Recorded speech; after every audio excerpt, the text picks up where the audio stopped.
get it.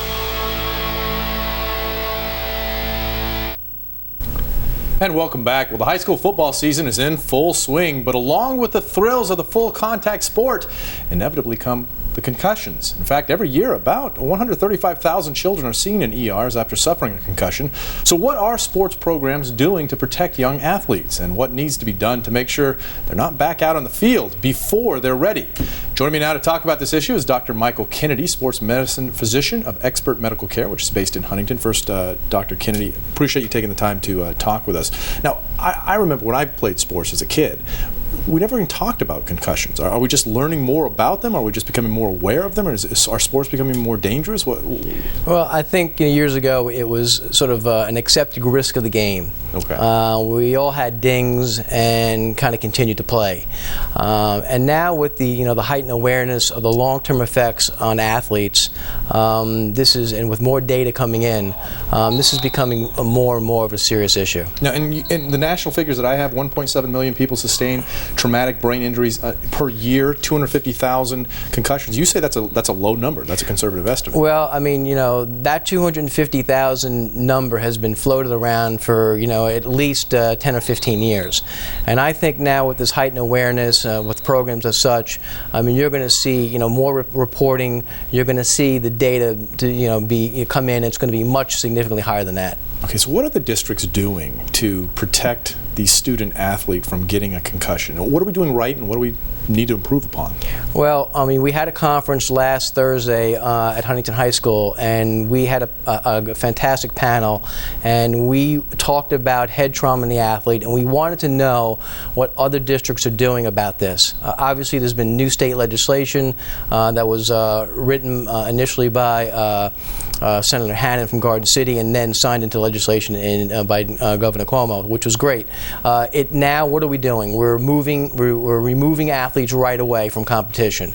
We're mandating that they get reassessed. We're educating teachers, coaches, all personnel who are dealing with athletes in school districts. We're having school physicians be more engaged in the process. So you're saying removing them immediately from the competition. How do you know someone's suffered a concussion? As you say, you told me off camera, you don't actually have to get knocked out to have a concussion. Correct. I mean, that is the big fallacy. You do not have to be knocked out to have a concussion. The hallmarks are two basic things: confusion and amnesia.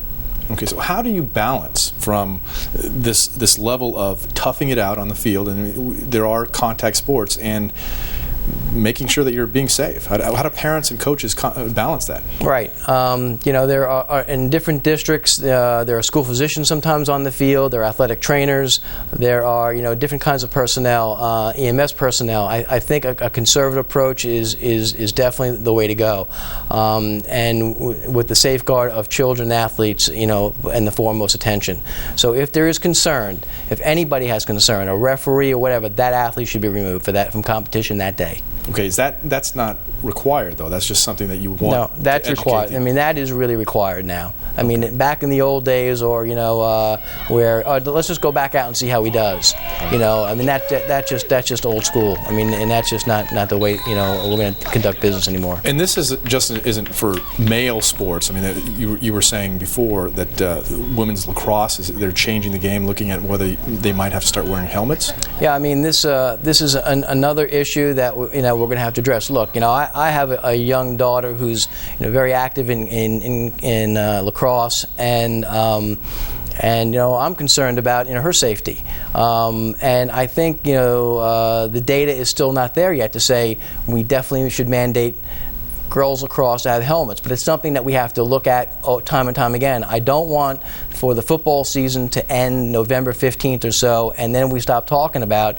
head injuries in sports. We have hockey coming up in the winter, we have boys lacrosse, soccer, and girls lacrosse coming up in the springtime, and we need to keep our eyes open and our head on the swivel 12 months a year on this. And real quickly, if someone wants to get more information about concussions, you have a website, expertmedicalcare.com? That's correct, www.expertmedicalcare.com. We have a Facebook page. There's numerous articles, not only on concussions, but on other sports injuries. All right. Appreciate you taking the time. Dr. Michael Kennedy, sports medicine physician, Expert Medical Care, based out of Huntington. Appreciate you taking the time. Thanks. Thank you for having me. Appreciate it. Well, when we come back,